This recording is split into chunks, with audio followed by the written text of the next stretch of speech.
It's funny. It's never happened to me before. Does anyone remember what we were talking about? Do you? I'm quite blank. I've had one of my spells. Now, if you just joined us, Richard Pryor was running through his sordid sexual history in an alley somewhere, and everyone walked out offended. I had a similar experience, but you're my guest, and they'd rather hear you talk. Oh, tell us about it, Dick. Well, you want to sit over here? I don't remember it that well because I wrote about it. When you write about something, you forget. If there were a copy of my book here, I'd be very happy to read it to you. But there isn't, and so I just...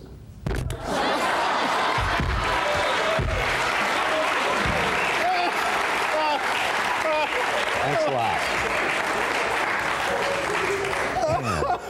You believe that? I forgot my stage manager always carries one. Unfortunately, I don't have my reading glasses, and that's true. No, what it was that it was in a movie theater, and I remember I was watching Hopalong Cassidy movie, and I was allowed to go to movies as a kid by myself at a very tender age, and I was watching this movie, and suddenly a voice next to me says, "Put your hand under here." And guy with a raincoat, naturally. I would hope. Yeah. Now,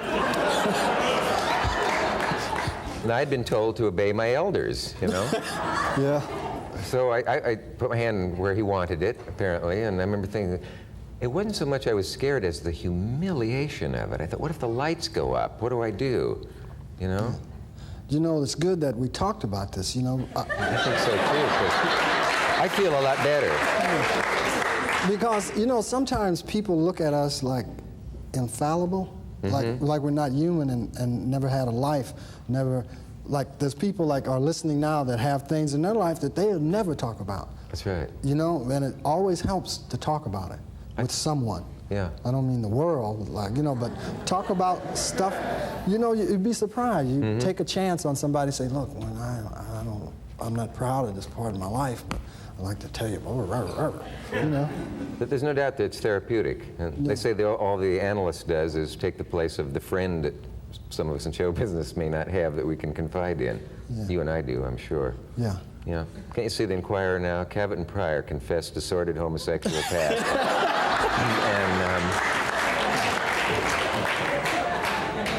Yeah.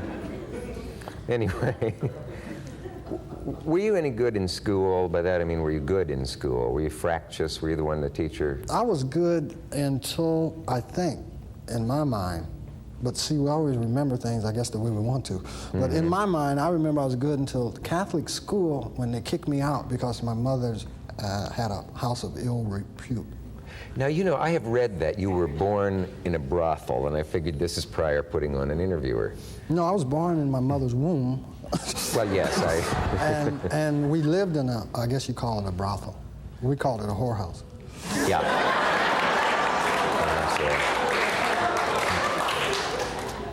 But it was home to me. It was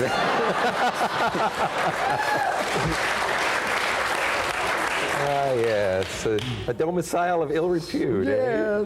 Do you remember wondering if that's where, well, I guess that was the world you knew. Did you wonder why other kids didn't live among lots of ladies and nightgowns?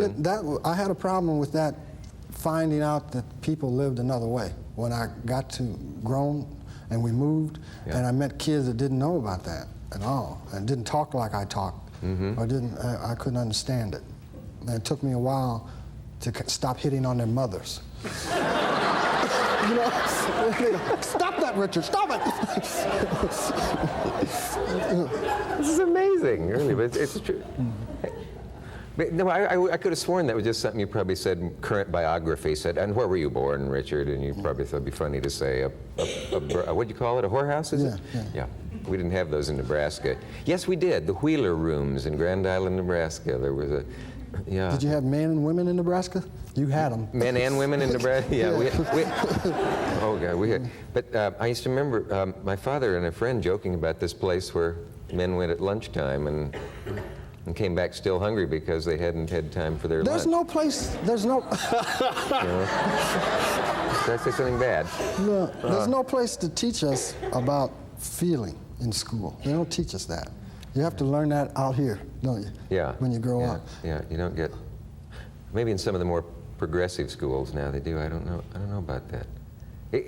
Would you have ever had that fantasy of going back through school, knowing what you know now and how you could deal with the, did you have a nasty teacher at any point that you'd love to get even today? No, I had good teachers. I was the nasty one. Well, I was lucky. Yeah. I didn't have, I think about it now, I mean, as a child, you know, yeah, no, I had real good teachers. I was a very fortunate kid. What is, any way you can encapsulate what they always refer to the dark side of Richard Pryor, the rage that is still there, the anger and so on. What would it take to get rid of that? Is it specific people you'd like to get revenge on in some way? Is it just... No, I hated once, and it was about 30 seconds.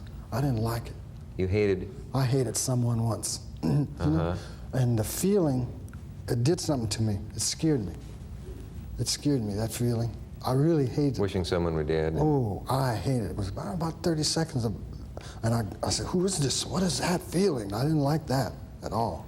Yeah. So I let go. Yeah. And is that rage still there? They say it's a cliche about every comic that The demons sleep. that they You know, and sometimes stir in their sleep. if I don't drink or use dope, then he stays asleep.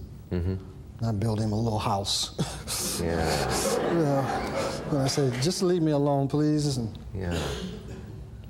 I know an actor with a lot of demons who said, you don't seem to have anything chasing you. An interesting fact about me, but he was wrong. I know that probably a certain percentage of people, when they hear you say, I am clean, think, well, of course he'd say that in public.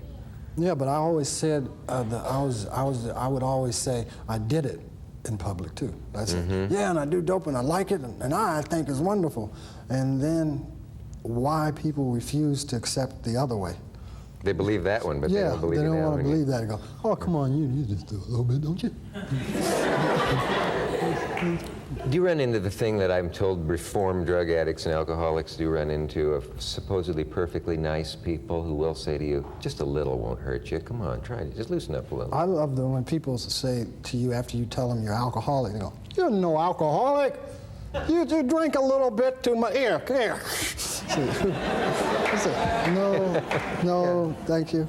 Yeah. No. But there are people who will do that, aren't there? Yeah. Are they necessarily people who want to bring you to their level, or are they just trying to... No, they don't want to drink alone. Yeah. Well,